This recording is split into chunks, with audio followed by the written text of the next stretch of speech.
Welcome to She's in the Weeds. I'm Sam. And I'm Hollis. We're best friends exploring the intersection of pop culture and the female experience. Be sure to follow us on socials and subscribe to the podcast so you never miss an episode. And if you love us, give us that 5-star review. Nailed it? I think it's fine. 1, 2, 3, 4. Okay, we're recording. All right, here we are. Here we I are. kind of digging the virtual records. I hope our weed whackers are too. Yeah, it's definitely easier to make content from, which is nice. Yeah. Yeah. Whatever's easiest on that. In that regard, I am all for. Yeah. Cool. All right, great. Well, should we get right into what we're talking about today? Yeah, because we have a pop culture archives, which is fun because we right. mentioned this briefly, or you mentioned it briefly on the last episode when we were talking about Sylvia Plath, and it's like, well, might as well just do it. Might as well. Yeah, so today we're discussing Mona Lisa's Smile, which, as you mentioned, we kind of came up in conversation with one of our last episodes. And, I hadn't seen this movie in probably 10 years, but I remember liking it a lot as a teenager. I think I was always kind of drawn to, it's set in an all-girls college. Right. And I feel like there were a few movies made in that ilk when we were teenagers. I was always kind of drawn to them. Just because it felt so foreign to me, the concept of going to an all-girls school, especially that time. But it was made in 2003, and it's set in 1953. And just a little bit about the making of the movie. It was directed by Mike Newell, which he's directed a few other movies: Enchanted April, Donnie Brasco, Pushington. I have not seen any of his other films. I've seen Pushington, but it's been a long time. Yeah, I had never even heard of Pushington, but it has this really stacked cast.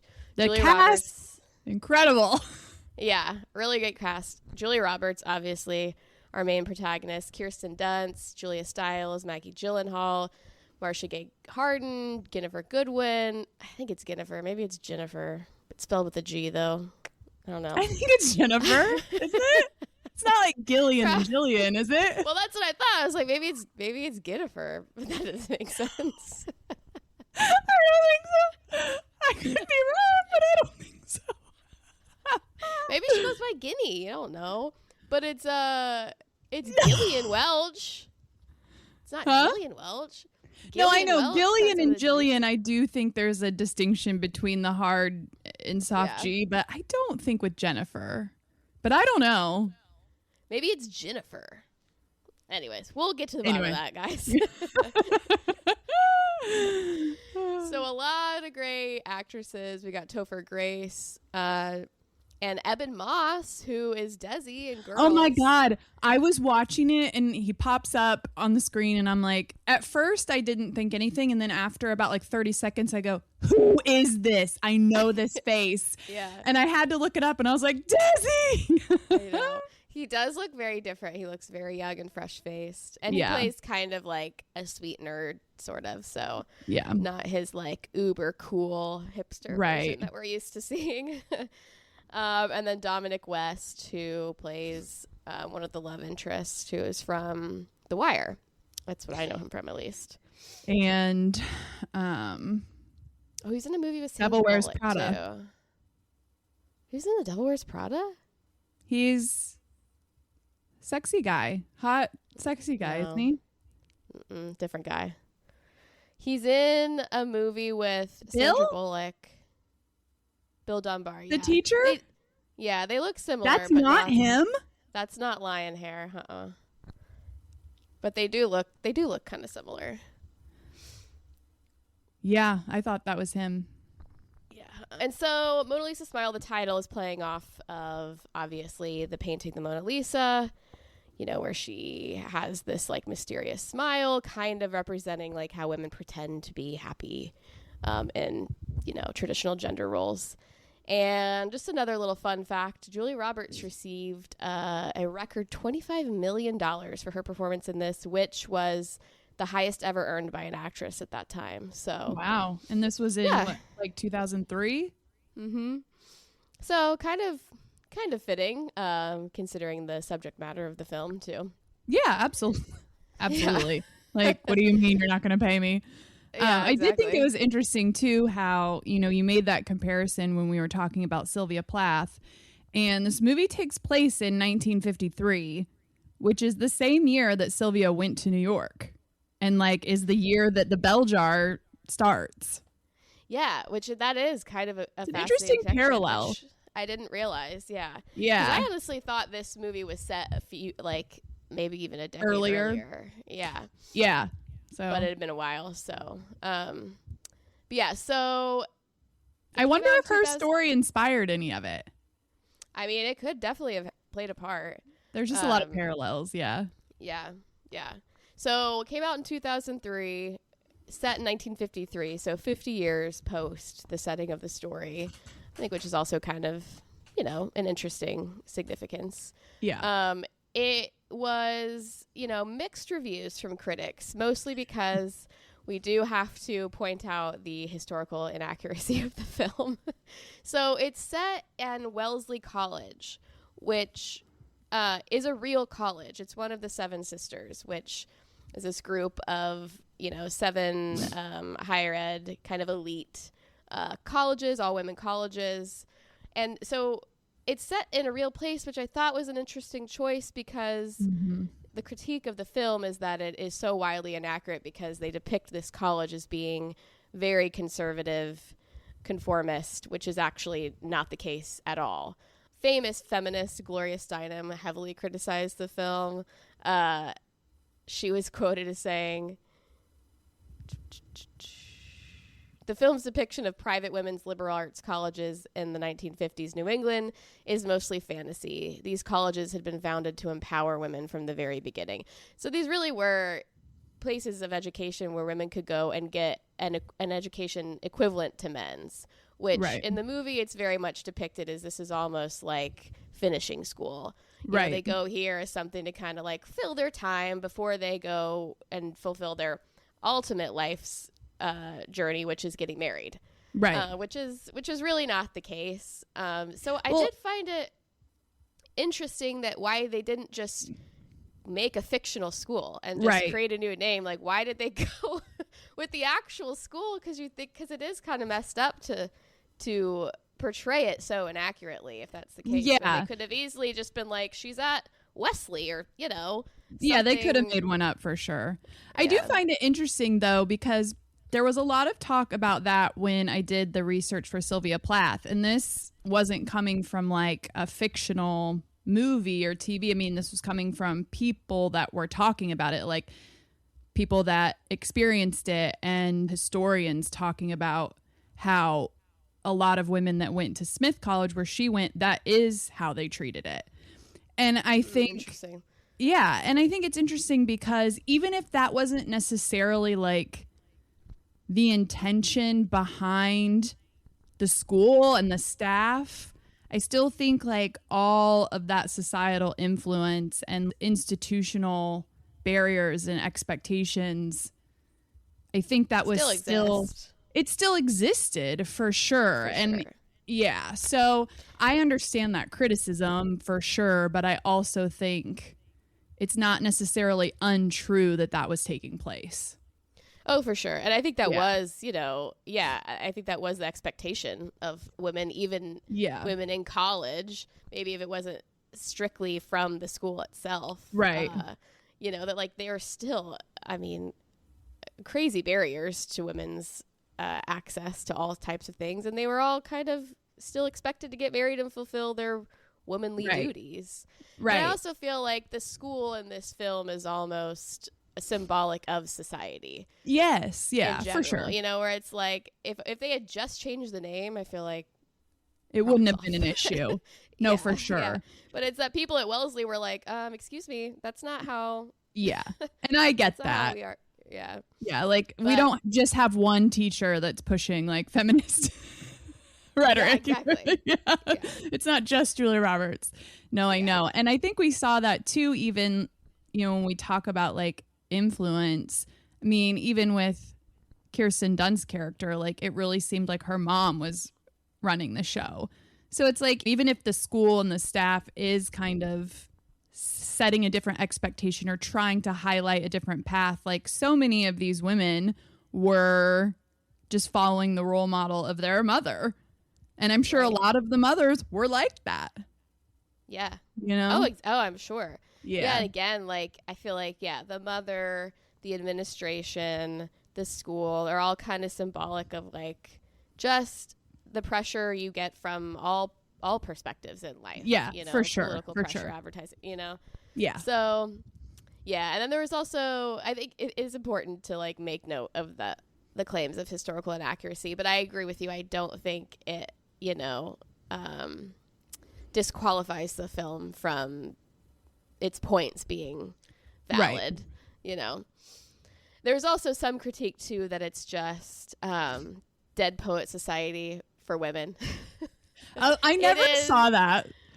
I read that a couple times when I was doing research, and like that never really clicked for me when I watched it originally. And I was like, yeah, it is a kind of a similar tale, but I also felt like that was a little short-sighted. Yeah. That people were just like, oh, whatever, it's just women trying to like make their version of a movie. And I was like, I don't know, it had enough specificity for the time. Like, it's right. I mean, similar. There are parallels for sure, but I don't know. I didn't feel like that was a claim that was worthy of, making this film unwatchable. Right. Yeah. So. Or like discrediting the message. Yeah. Yes. The overall, the overarching themes. Right. So we'll just get into the plot a little bit. Catherine Watson, who is Julia Roberts' character, she is a 30-year-old art history professor from California. She's kind of this progressive, forward-thinking sort of bohemian from California, comparatively to, she's a liberal. Yeah, she's one of those dirty libs.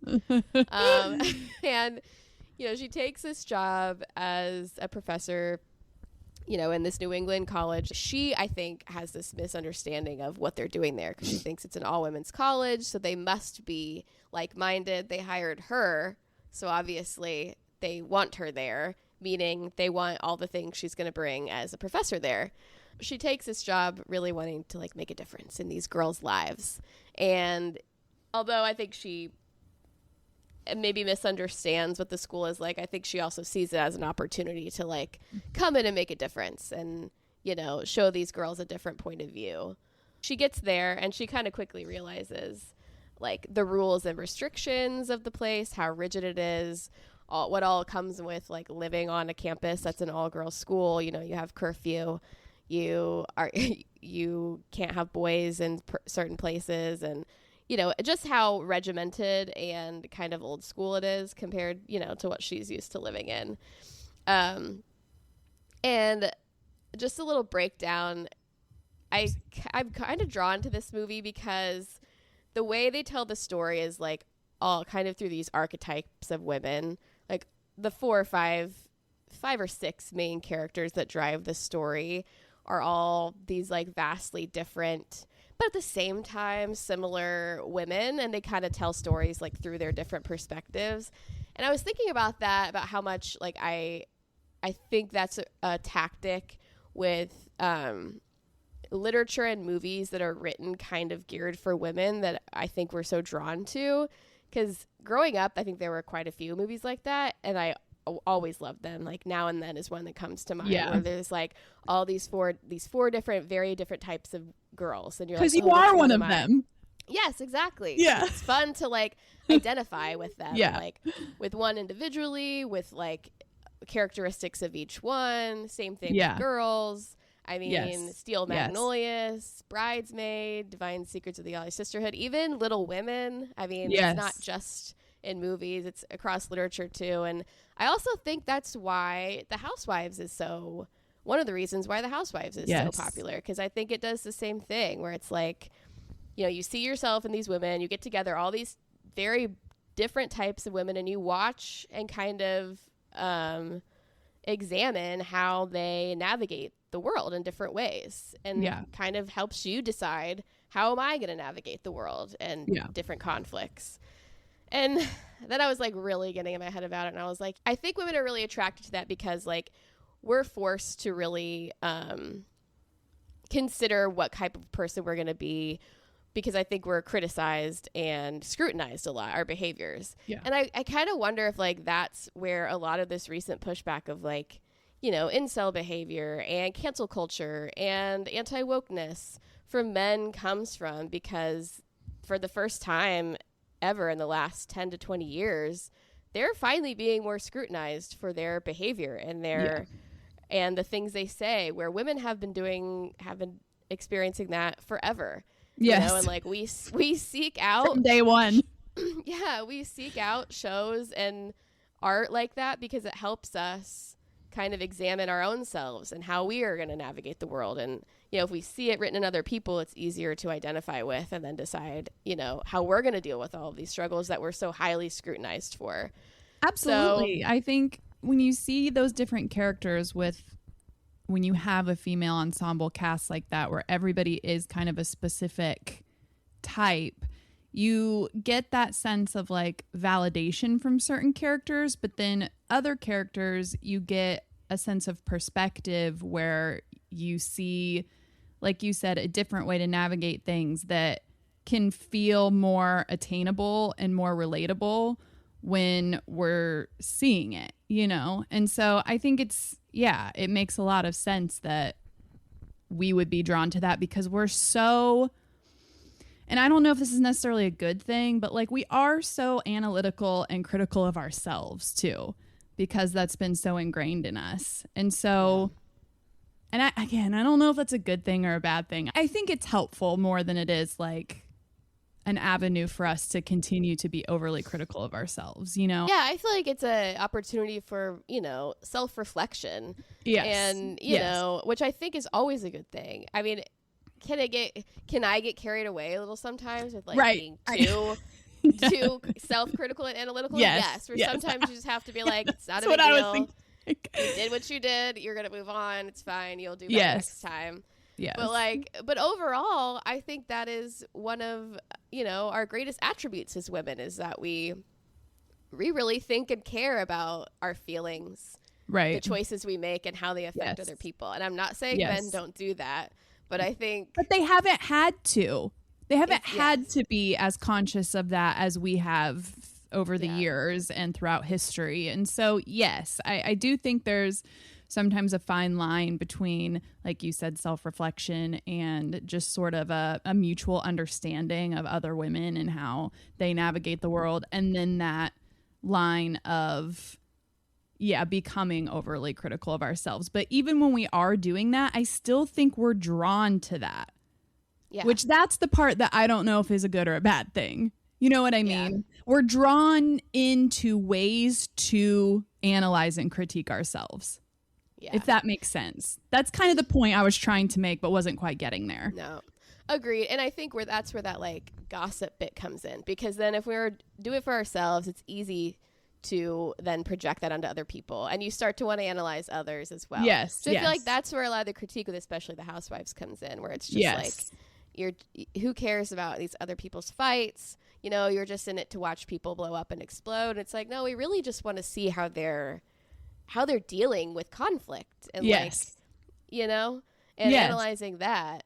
But again, I don't know if that's a good or a bad thing either after a certain point, but I kind of got in that rabbit hole a little bit. And, you know, you'll see that theme come up throughout the movie of, you know, women battling over the choices they make and how big of an effect they have on their lives. They're not given the privilege of just like, doing whatever and making mistakes. So getting back into the plot. So, Catherine Watson comes to the school, you know, she's getting to know the lay of the land. And the first like kind of female archetype we meet is Marcia Gay Harden, who her character is Nancy, who's like one of the saddest characters, honestly. She's like the spitting image of like, spinster and the, you know, 1950s housewife. She is a professor there. She teaches poise, Oh yeah, this was funny. This is funny. But she said what? Speech, elocution, and poise. Yeah. Yeah. So basically she has these classes where she teaches girls how to like throw a party and, what to do and like how to act the correct way when your husband's boss comes home. Extremely conservative and also like upholding all of those norms and societal pressures that have been handed down from everybody. But she's also like super sweet, and just like, but she's not married and she's probably older than Catherine. We don't think we know her age. And she always goes on and on about her lost fella, Lenny, who died in the war. And how she never moved on and she's never been married since. So now she's just a spinster who, fulfills her life by teaching girls how to be poised. How to be poised. And you may bring this up later, but I did find it interesting and just like a little like, ugh. In one scene when she's teaching, like you said, about how to be prepared if your boss is coming over for dinner with his wife. And like then at the last minute, they decide they're going to bring other people from the office and you have to like pivot, and create dinner for 4 more people or whatever it is. And the girls are kind of like, I don't know, talking amongst themselves, like not paying attention or something. And she gets a little snippy or something. It's like, hey, you need to pay attention. And she says something like, grade that I give you is not what matters. The grade that really matters is the one your husband is going to give you. Yeah. It was like, ew, it was so gross. And she says it with such vitriol and like she's so dead serious about it. Yes. Because like she takes speech, elocution, and poise very seriously. Yes. Because it's like, this is your role. You have no other purpose in life. Exactly. Than to support and please your husband. And if you don't do it, what are you? Yeah. And it's like Marcia It's Gay Harden's intense. a good actress, and she's so invested in this idea. It's pretty sad. And I wonder too if that's where some of the criticism for the portrayal of the school comes in. Like maybe they didn't even have a class like that. Yeah. You know what I mean? Yeah, exactly. I mean, I would think at a liberal arts all-female liberal arts college, you'd think that wouldn't be. Right. Like, I don't know. I mean, yeah, I could see them taking liberties of like, that really is a finishing school class. Like, yes. Those schools exist. They're just not at Wellesley. This one. Yeah. Yeah, because I mean, I would imagine if you were an administrator at Wellesley, you'd be like, excuse me, that did not exist. We don't do that. Yeah. So we go to our first lecture, and the first lecture is where we meet some of our main characters, our main players. And Catherine shows up there, and she's got all of her slides. She's with all these different, pieces of art throughout history. And she starts to show these slides, and all of the main girls start chiming in, and she realizes that she has underestimated these girls and that they have all memorized all of the text and know every piece of art on every slide. And she's a little taken off guard, and she quickly realizes that like, oh, I have my work cut out for me, because not only are these girls extremely with it and on top of their game, but they are also extremely rigid in the way they think about education. That it's just like, you just go here, you memorize the things that other people have told me. We're not thinking for ourselves. We're basically just memorizing. And that's what learning is. Where, at a liberal arts college, it really is about, thinking for yourself, coming up with your own concepts on thoughts other people have had in the past, especially when it comes to art. I'm just going to bring to light some of our main characters here. We have Connie Baker, who is Jennifer. Good one. Jennifer. She is sweet, nice, friendly, good friend with all the girls. She's the one that I think is supposed to be the not so conventionally attractive one, even though she most definitely is. But yes. Yeah. And she is also desperate to find a boyfriend. I mean, let's just be honest. I feel like she's quote unquote the fat girl. Yeah. Yes. She's not at all, but she's is supposed to be the fat and ugly one, even though she is. Yeah. Yeah. That's how they treat her. Yeah. Yeah, and she, she's plays the cello. She's very sweet, but she's never had a boyfriend. We get the idea that like no boys are interested in her. Then we meet Giselle Levy, who's played by Maggie Gyllenhaal. She's the slut.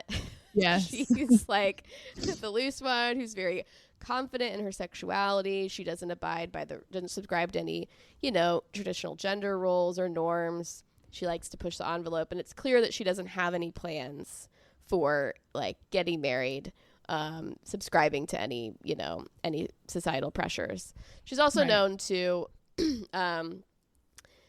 sleep with older men, and it is revealed later that she has also had relations with the male professor in the movie. So she also doesn't have like, and I guess maybe Julia Stiles is really kind of the only one, but she also doesn't seem to have any ambitions for like a career either. No, yeah, it's like neither one. She's just kind of like there. Yeah, she seems very lost. Her all the characters develop, but like hers definitely develops in a way that's kind of like, they all have a transformation except for one, basically. Right. And we'll talk about that later. And Betty Warren, who's Kirsten Dunst, who I thought Kirsten Dunst did such a fab job in this movie. Yes. And I don't think she gets her flowers as an actress enough. She's really great. But she is the uptight, critical, rigid, constantly living up to society's expectations and other people's expectations, including her mother's in particular. She is engaged to be married at the beginning of the film, and her mother is the president of the Alumni Association, which is also critical to the plot because, like, she is well-to-do and her parents have power and status. And her mother is Bunny McDougal.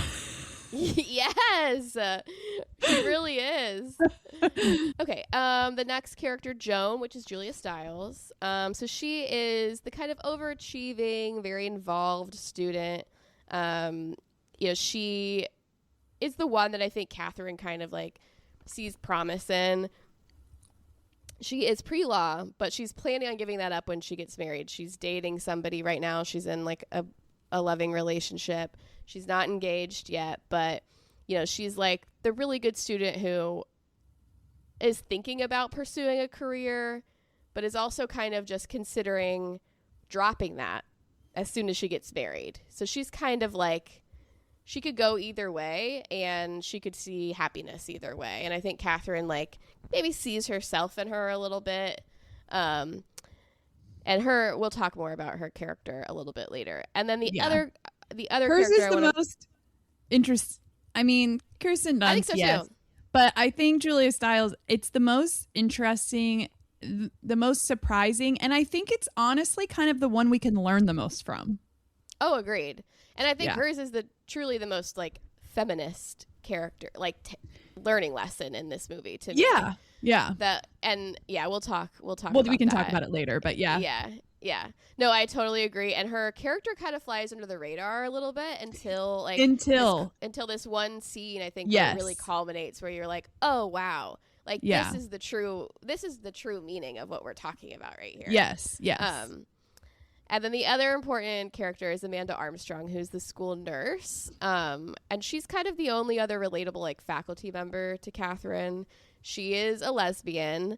Her partner has passed away, but it's like known that she had a roommate. So it's like companion. They keep calling her companion. And I did find that really interesting how, and I think this is something else that speaks to just like womanhood and this sort of like, even though we can be so critical of each other, this sort of like understood alliance that we sometimes have too, where they all knew and they all referred to this woman as her companion, but no one really seemed to like be bothered by it or like, and this is 1954. Whereas with men, I do not think it was like that. Straight men weren't talking about gay men's companions in like a chill, like, oh, whatever. And like, we still accept this person into our lives. And like, you know what I mean? I just think speaks to womanhood a little bit, where it's like, yeah, they all knew, but there was no vitriol or like, you know what I mean? Yeah, it was just like, okay. Yeah, they're like, I get it. Yeah. Like, I get it, you love her, where it's like, if men came out as gay, it's almost admitting that they were feminine, which is like the ultimate crime. Yes. And yeah. So, yeah, it was interesting because, you know, they kind of whispered like, oh, that's her companion. But like she wasn't ever fired for it. And and she wasn't ostracized. No. And her partner was another professor there. So it was like known and accepted to a certain degree. They may not talked about it out loud, but it was it was a thing. Yeah. And she kind of relates to Catherine and kind of warns her about like butting up against the alumni and the administration when she first gets there. Like, hey, like, you know, you can teach how you want, but like, don't try to go toe to toe because they do have a stronghold. Yeah. So Catherine quickly starts teaching them about art in a way that makes them think for themselves about, you know, developing their own ideas about things, like, and exposing them to modern art, as opposed to just memorizing the syllabus that someone else wrote with ideas that they subscribe to. And the next kind of important scene is a scene, they do this throughout the movie where they have scenes at parties or in like meeting spaces where like they're all there and important information is revealed about all of these characters like in these big scenes. So the first one is like they're all in their living quarters after class, and we start to learn more about like Connie being desperate for a boy to like her, that Betty is engaged to be married and under a lot of pressure, Giselle sleeping with Professor Dunbar, but she's already idolizing Catherine, which I think is like their relationship becomes more complex because I think Giselle sees herself in Catherine and wants to be like her. And I think she doesn't know where she's going, but she can see like a life like hers for herself. Yes. And then we learn Joan is dating somebody and really kind of like silly in love about it. They're talking about her like, oh, when is he going to pop the question? All this and that. And then it's discovered that Giselle has a diaphragm, and which is a big thing. Like contraception at the time is illegal.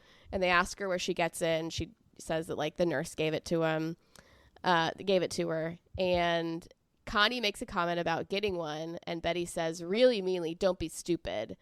And it's clear that the insinuation is like, you don't need a diaphragm because no one will ever want to sleep with you. Yeah. And she runs out crying, and Betty's a bitch. You can tell. Yeah, Betty's a bitch. Betty is clearly a bitch, and she's kind of proud of it at the time, you know? Yeah.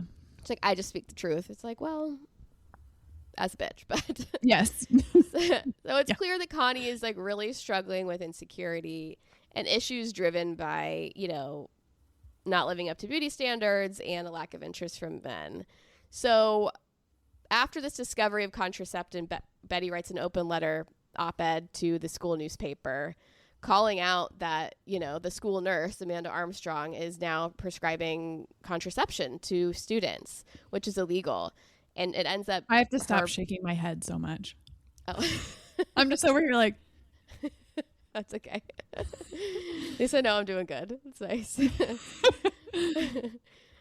Which ultimately gets her fired. You know, she's taught there for a long time, but they were just like, no, this is it. Like, we can't, you know, we have to save face about this. They had this discussion about, you know, even Amanda Armstrong, the one who was kind of talking about like the school's administration is kind of, you know, strict and conservative. She still thought like, you know, this is a liberal arts college. We've done things in the past. She was surprised to be fired. She was surprised, shocked. Yeah. It starts to become apparent even more that like things are changing and the school is trying to stay conservative, and they're having to make moves, and especially fronting facing moves to let everybody know that like they're holding up the establishment. And like, they're not evolving with the times. I find it interesting because, and we've talked about this in other aspects of progress in terms of women and just in general, you know, social issues, any kind of progress like that, where we talk about how there is always a point of you get so far and then there's backlash, like the corkscrew, like you go up and then it's like, oh, wait a second, and you have to go back down before you go up again.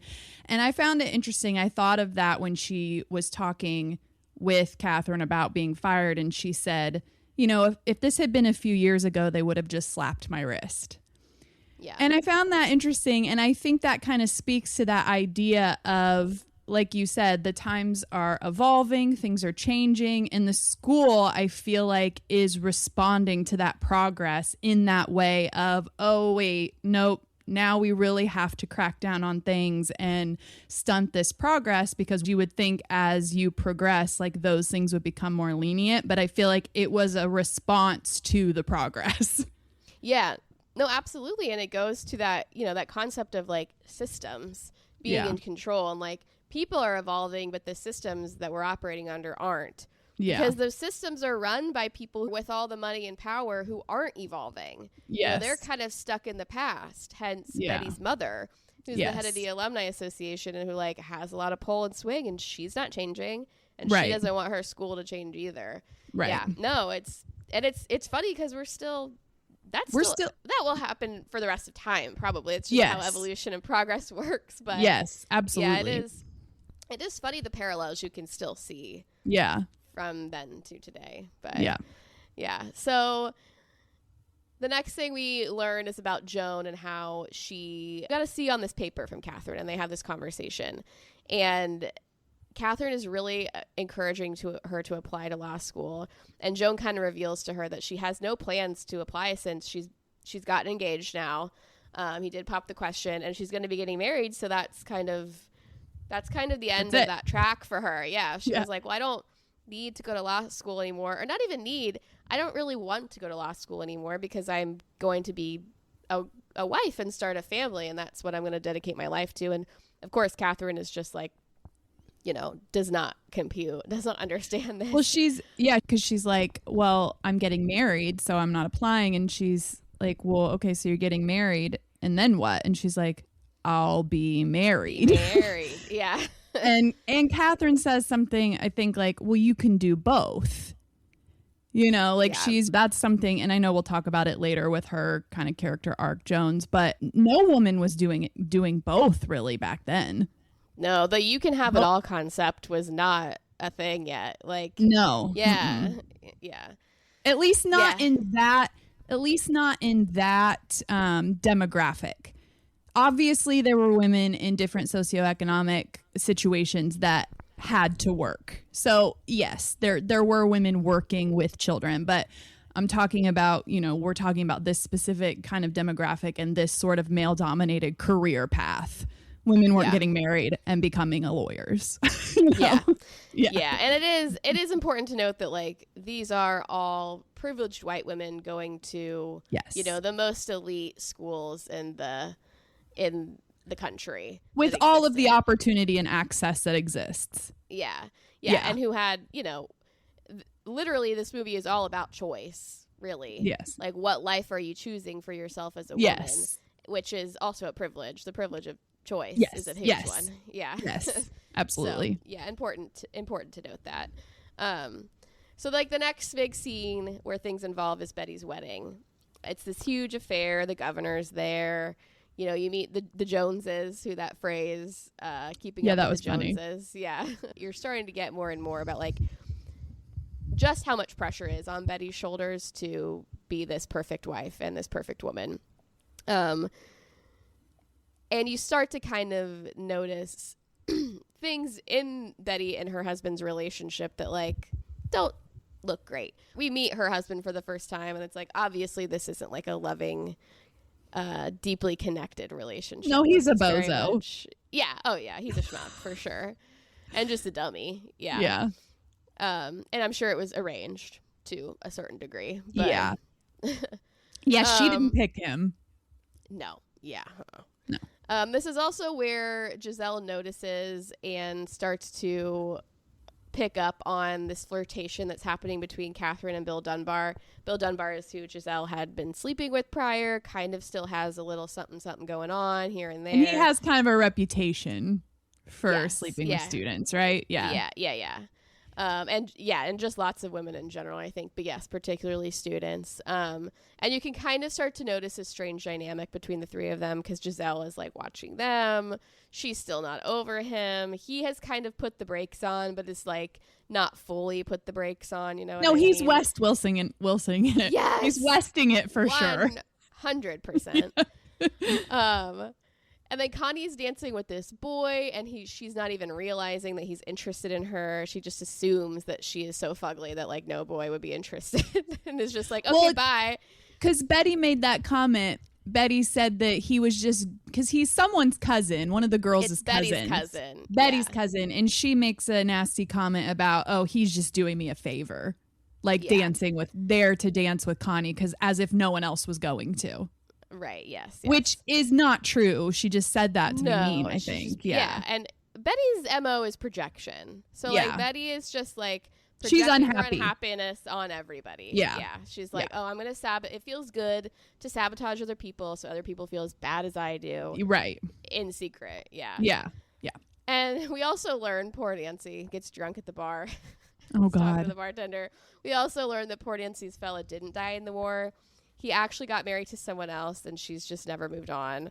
Oh, so sad. And she like, really ties one on with the Manhattans. Yeah.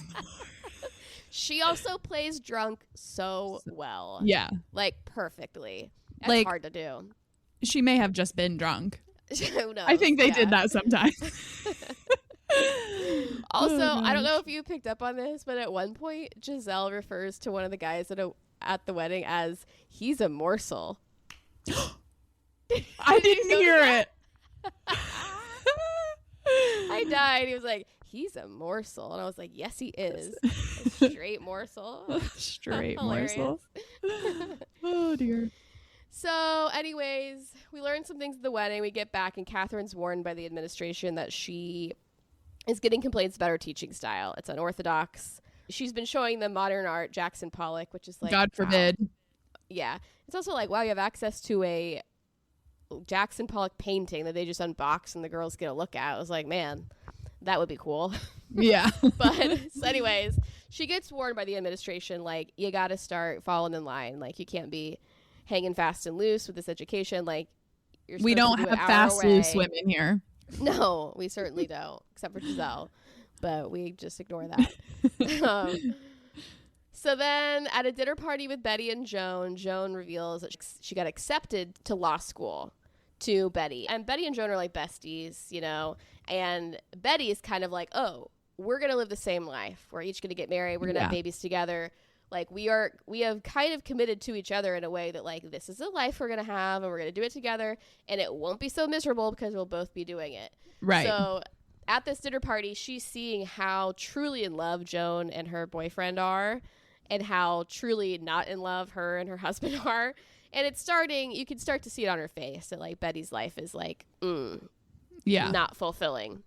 And then Joan lays it on her that she got accepted to law school, and Betty is irate. What do you mean law school? Like, I thought you weren't going to apply to law school because you're getting married. And she was like, well, Catherine at her support, she practically filled out the, application for me.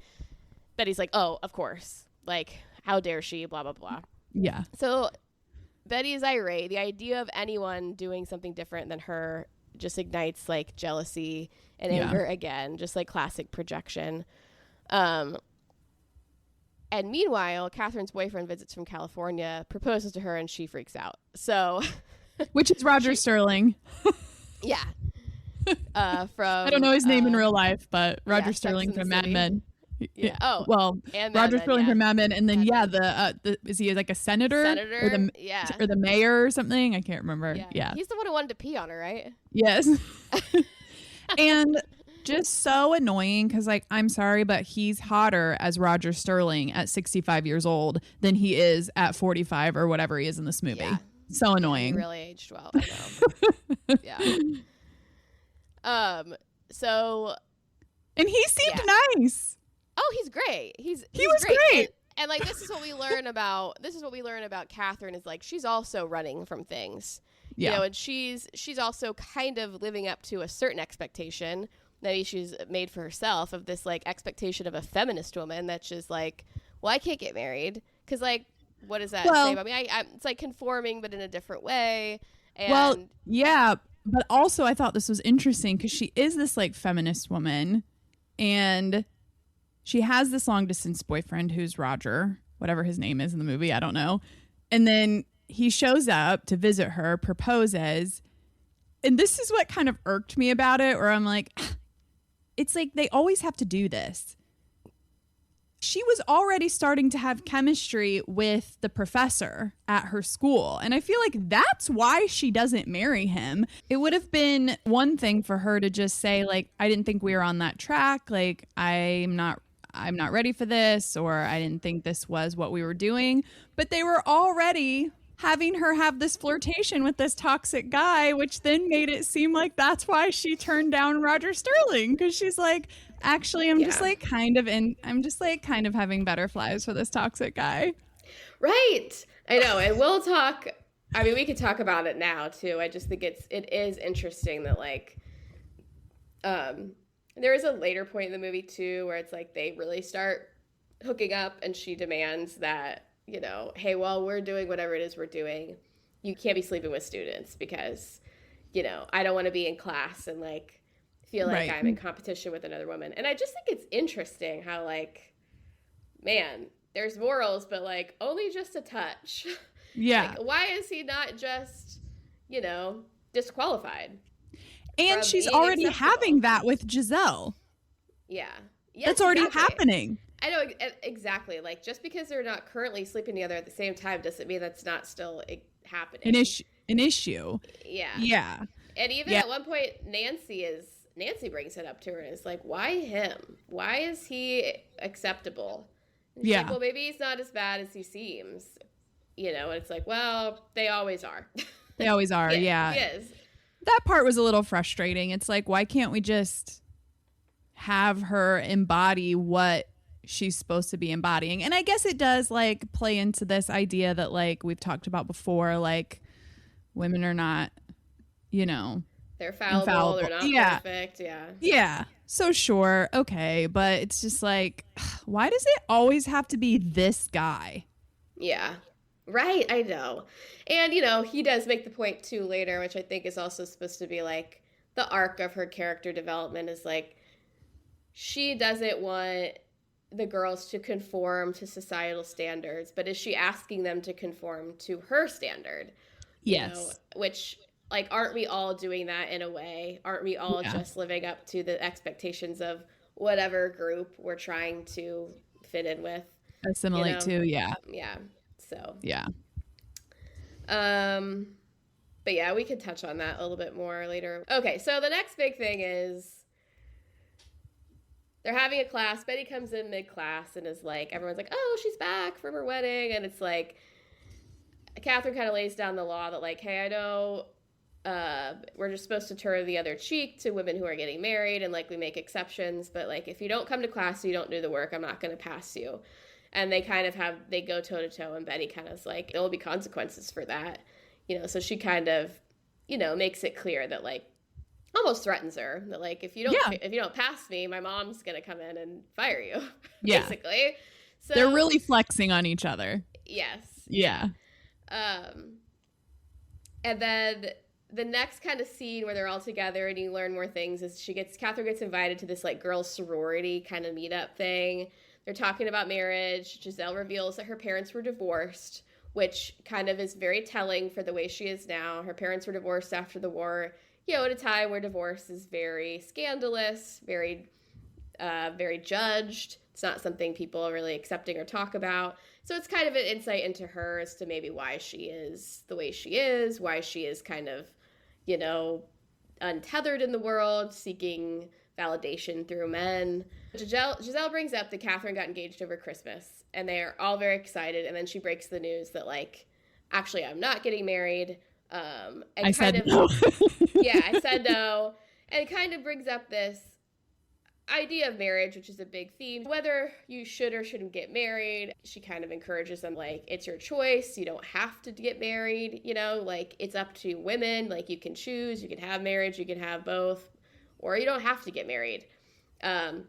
And so then Betty goes and writes this other op-ed calling out Catherine for discouraging the girls from getting married and challenging their traditions. And she, you know, of course everybody reads these things. And so Catherine comes back in, gives a fiery lecture where she uses, which I thought was kind of astute, using advertising of the day to kind of depict the women and show them, kind of reflect back to them, like, is this what you want to be? Like, is this all you are? Just these women depicted in ads who are just doing exactly what men want them to do?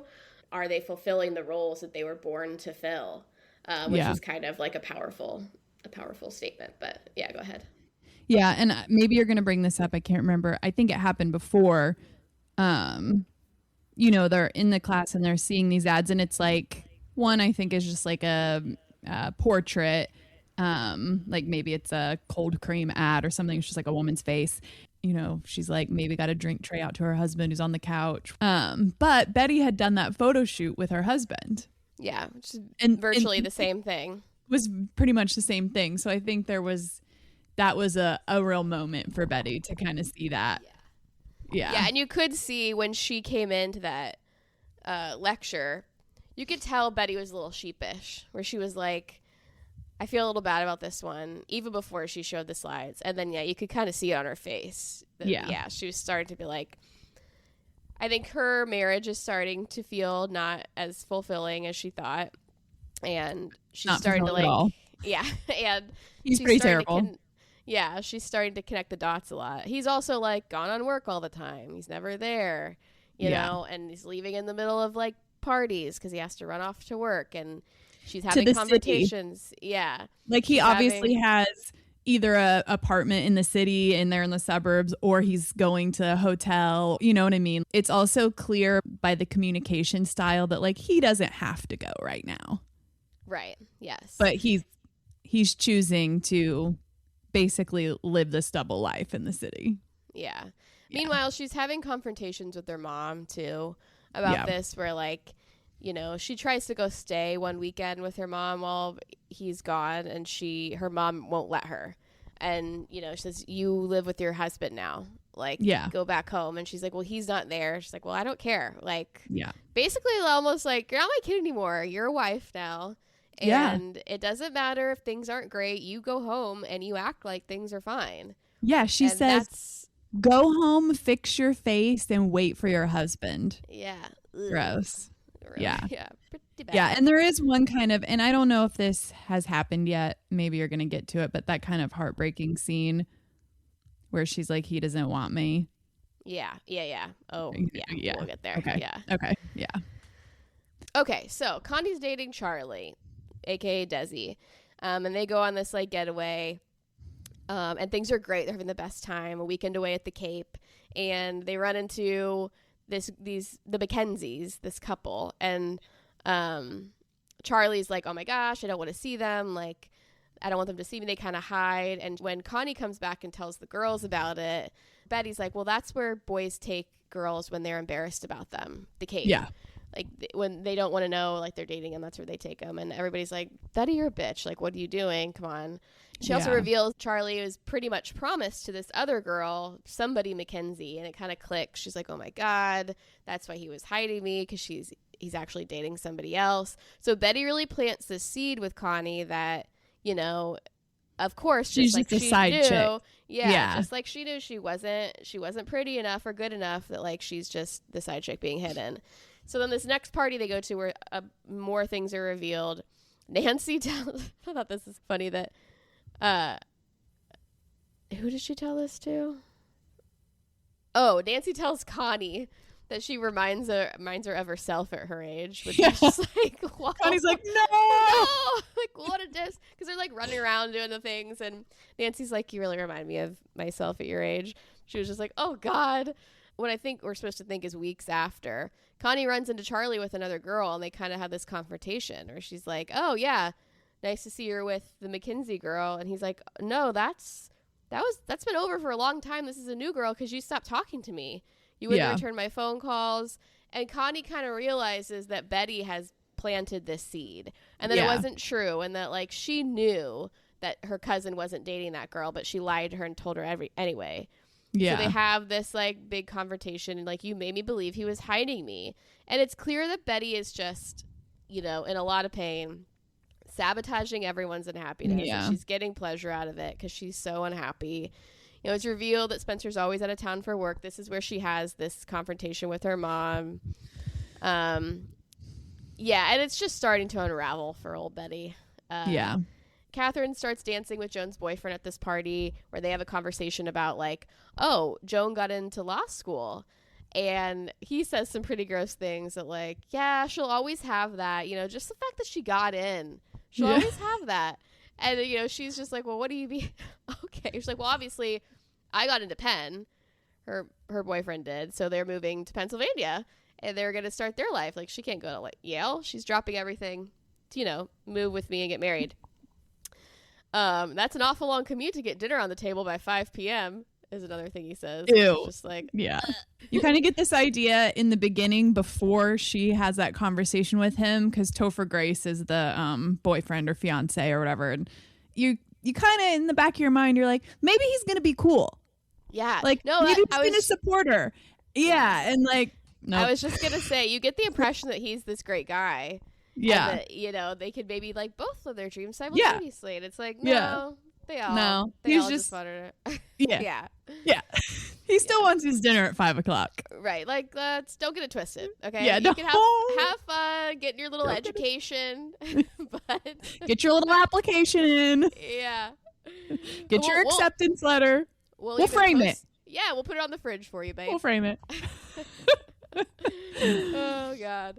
So shortly after this, Joan reveals to Catherine that she is actually eloped, that she is married. Catherine goes to her house and is like, look, there's all these other law schools in Pennsylvania. You can have it all. You can be married and still go to law school. Like, she's really hasn't given up on this dream for her that, like, don't just get married and stop doing what you want to do. Like, you have options. And this is the pinnacle scene where Joan really comes forward confidently with the choice that she has made and kind of lays it out to Catherine in a very composed, calm way, which I don't think Catherine could refuse. That like, hey, I have chosen to get married.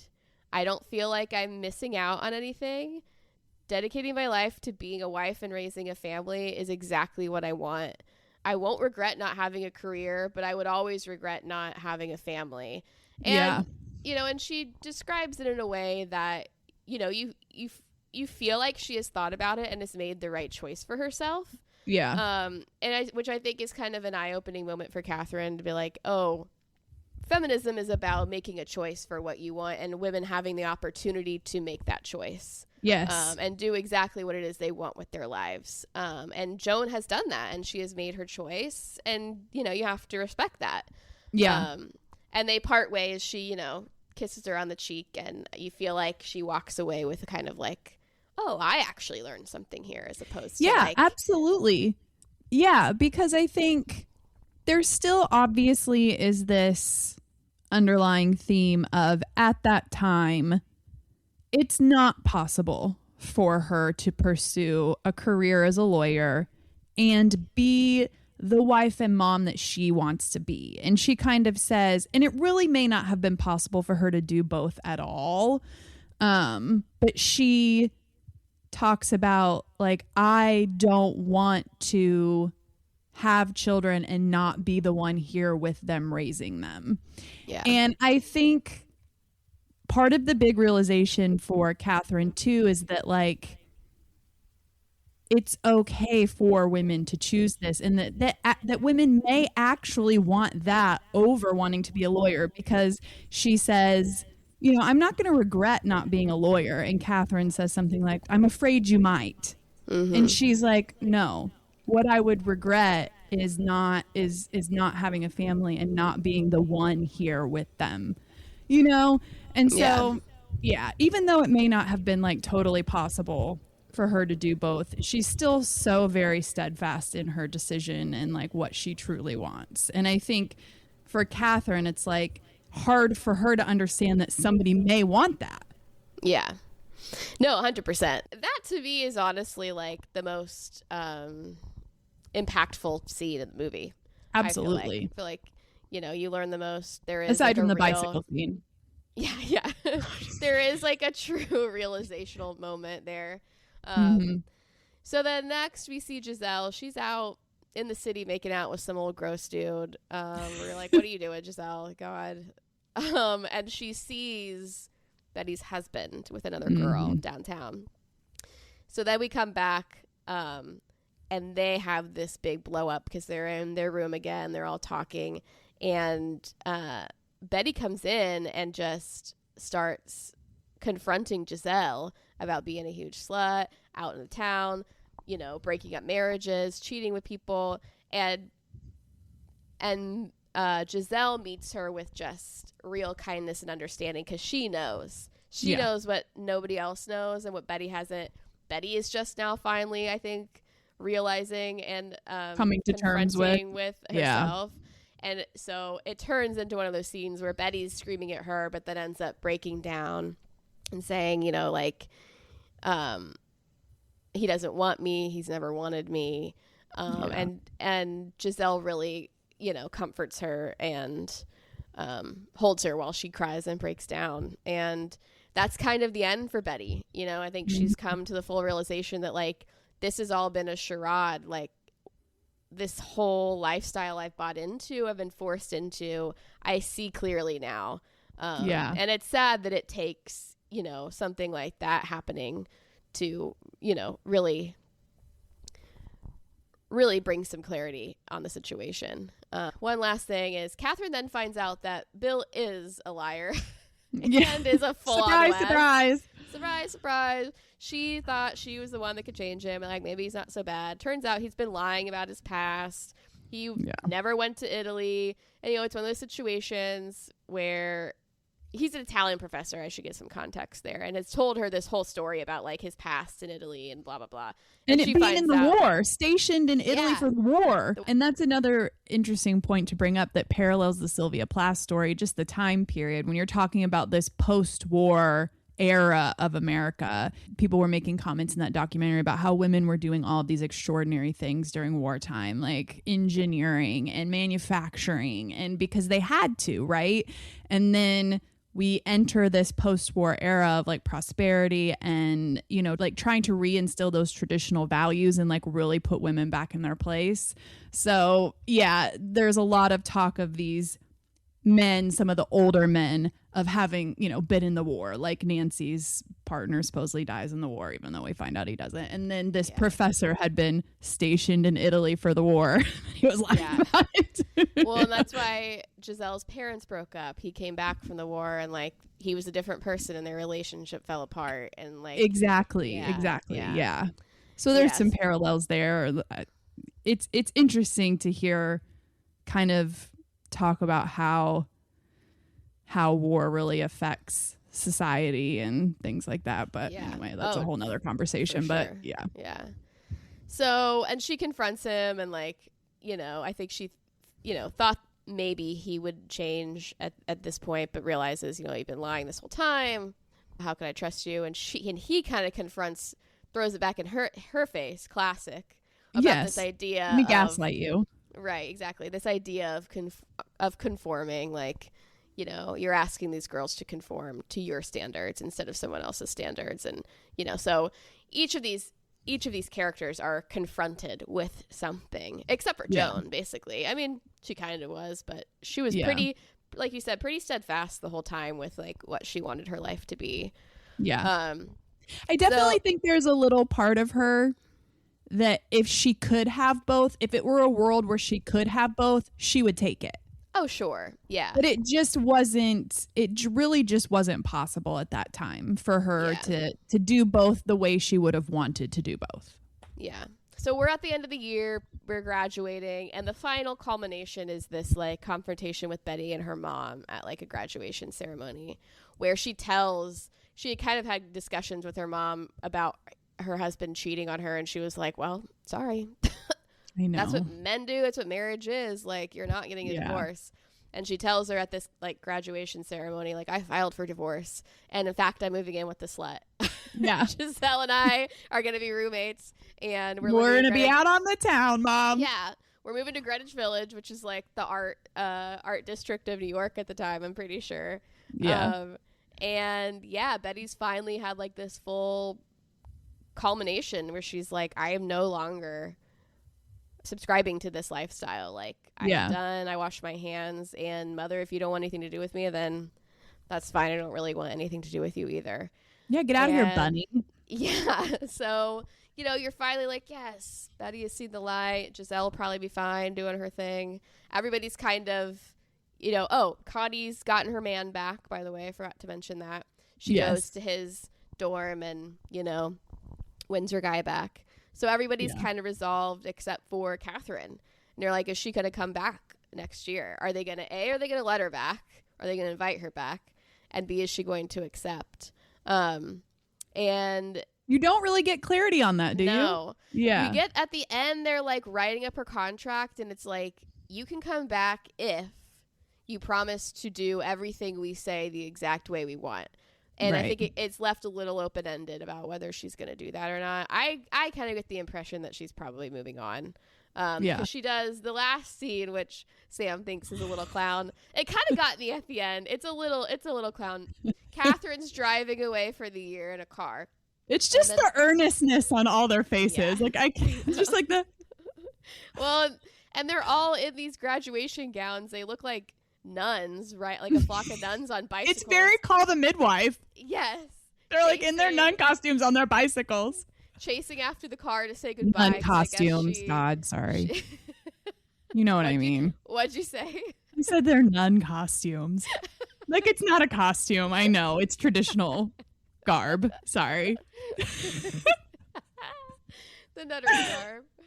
But they're all chasing down this car, and like there is one sweet moment between her and Betty where Betty's crying and she's trying to like reach her hand out the window, and it's kind of like Betty's way of saying I'm sorry for being such a bitch. Sorry for being a bitch. Sorry for being a raging bitch this whole time. Like trying to get you fired for the last year.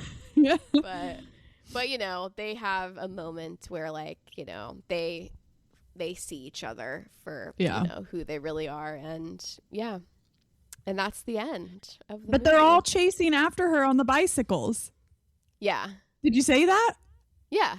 Oh, okay. Yeah. They're all chasing after the bicycle, and then Betty and her have like yeah. But they're all on the bicycles, like beaming from ear to ear. Yeah. Like chasing the car on their bicycles, and I'm like, guys, come on. Okay.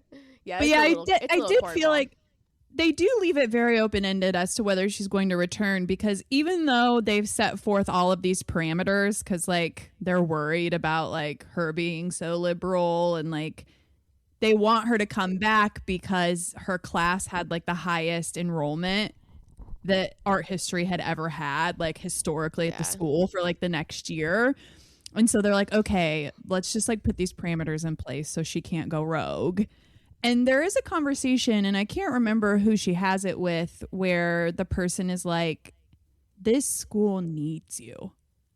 Mm-hmm. You know? And so I do think it is hard to know what she's going to do, because on one end, it's like, well, okay, yeah, they need me, but can I do what I'm trying to do within these parameters and guidelines that they've now put me in?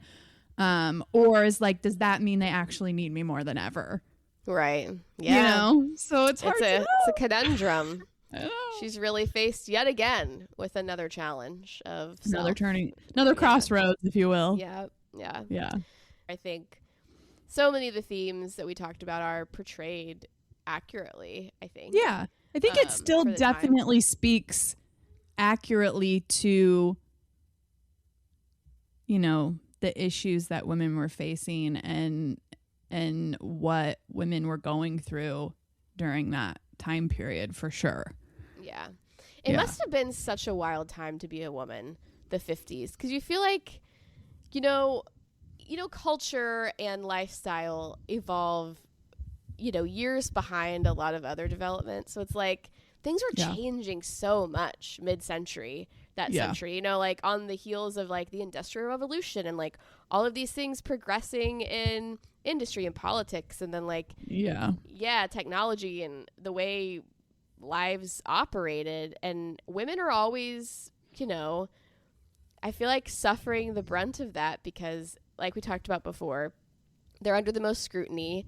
I think the standards for women change drastically from decade to decade, so it's like we're constantly trying to keep up with, Yeah. You know, these ever evolving, and in the 19th or the 20th century, very quickly evolving beauty standards and, you know, lifestyle standards. It just must have been such a tough time. Well, yeah, I feel like as things become more attainable and accessible, the expectations for women change, and they don't for men. Yeah. And that's what's so crazy. It's like we're constantly on this hamster wheel while men just get to stand still. Yeah. Yeah, and I think, honestly, I think it's been... sorry. What? Yeah, I think it's been this century where that is shifting. Where, like, finally things are really changing in a way where, like, the expectations are now leveling for men and for women. Like, we have access now. We aren't dependent on men to survive and succeed. And so now the last thing to change is that, like, all right, well, if the playing field is really leveled, then we each have to keep up our end of the bargain. And I think we're feeling like a real pushback on that from a lot of men. For sure. Yeah. So... Well, yeah, that was our synopsis. Hope you guys learned something. Good one. Thanks. Yeah. That was fun. I'd never seen it. Yeah, I mean, it was a little corny. It's, you know, not like a masterpiece, but... No, but... It's one of those, like, feel-good kind of movies you go back to where you're just like, yeah. And there's something about, like... Sorry, there's something about, like, sisterhood movies, too. Of course, know, where they're all kind of, like... They're all kind of there for each other, and, like, they figure things out together that, like, you just can't deny as a woman, I feel like. No, absolutely. And yeah, just like we talked about before, you know, Joan's story, it's like such a good example of like what feminism and fighting for women's rights is truly like. It is about choice. It's not about forcing anyone into any role or then opposing role or whatever it is. It's about providing women with the opportunities that men have and allowing for us to make choices autonomously. Yeah. You know? Absolutely. Yeah. So, and I think people get lost on that sometimes. And sometimes I think people want to look at a choice like Joan made as anti-feminist, and that's just not the case. Yeah. You know? Agreed. Yeah. So, anyway. Absolutely. All right, should we grape and gripe? Because we've got another episode to get into. Yeah.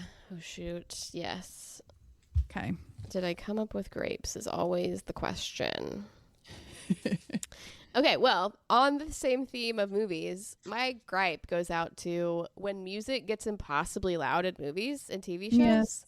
It's like a normal volume and the song comes on and you're like, no, I know. That? I mean, there must be... And, like, are they doing it manually? Someone must be doing that on purpose. Why? What is the reason? I don't know. We can hear it. Yeah, I know. It's very obvious. Like, is the it like change is drastic. Supposed to be for vibes? Because the vibe is bad. Off. Yeah, I don't need it. Vibes are off. I don't need it either. I agree. I hate that. Okay, I maybe have griped this before. I can't remember if it was on the pod or in real life, but like, okay, if we're just going to have AI implemented into things and like we're using it, whether we want to be using it or not, like in maps and GPS, can you please tell me, like, if I am turning left, if it's like turn left on Philadelphia Street, okay, great. And there's 2 or 3 lanes on Philadelphia Street, and then I have to basically immediately turn right. So I need to be in the far right lane, but I don't know that. And it's like you're in a city or somewhere where it's busy. Tell me that. Be like, hey, you're going to be turning left on Philadelphia, and then you need to be in the far right lane because you're going to be turning right away. Does it not give you... Yeah, mine does, but it's like not obvious enough. Well, and it'll tell you when you're on the interstate and like the highway of like, you need to be in this lane, like stay in the second from the left lane because of this. So if you're on the interstate or the highway and like things are going to split or it will tell you. But if you're just like downtown in a city, unless you take your finger and like scroll on the map to see ahead, it doesn't tell you. Yeah. You know what I mean? It's just like turn left, and then you turn left and you're in the far left lane and you need to get over 3 lanes to turn right at the next block, but you didn't know that until, you know what I mean? Yeah. No, I totally know what you mean. And that like if we have the technology, just tell me so that I'm not, that happened to me. yeah. That is crucial information. Yeah. Happened to me a feel couple of times in Colorado, and I'm just like, damn it. Because the traffic is busy there. And like when there's, there was no way I could get over in time. And then I had to like reroute. And it's just like, ugh. Yeah, that's annoying. Yeah. And we have the technology for it. Like, come on. Yeah, just tell me. That's my gripe. And that's my gripe, and I'm sticking to it. That's right. My grape is, I love when you get like a little cup of ice cream and it comes with a little spoon in it. Like a little wooden one? Yeah. Oh, the wooden ones are the best. They're like plastic now. But I miss the wooden ones. But I don't know. There's something fun about that where it's like, oh, here's a tiny spoon to eat your ice cream. No, I like that too. Yeah. It's a good one. Okay. My grape is going to... Oh, it's going. Have you ever had the like pre-made like pizzas from Aldi? Kind of like the deli ones where they're refrigerated. It's not a frozen pizza. It's like ones that they make fresh and put in the refrigerated section. Oh, I've never tried one, They're so good, and they're like $7, and they're huge. Oh, you can feed my entire family with one pizza. Oh, dang. For $7. I'll have to check it out. Is it like that section right when you first walk in? Yeah. On the left? Like take and bake. Yeah, like I never get anything from there. I should try it out. Yeah. So it's nice. It reminds me of Papa Murphy's. Like it's like a take and bake situation. $7. It's very good. Highly recommend. Nice. Yeah. Papa Murphy's reminds me of Papa Giorgio's, which I also love. Yes. Which is not a pizza place, but no. Just a fun name to say. Papa Giorgio Papa from Giorgio. Yuma, Arizona. Is that it? Yuma? Uh-huh. Yeah. All right. Cool. All right. This Thanks, guys. Thanks for walking us through. Yeah, for sure. All right. All right. Bye. Bye.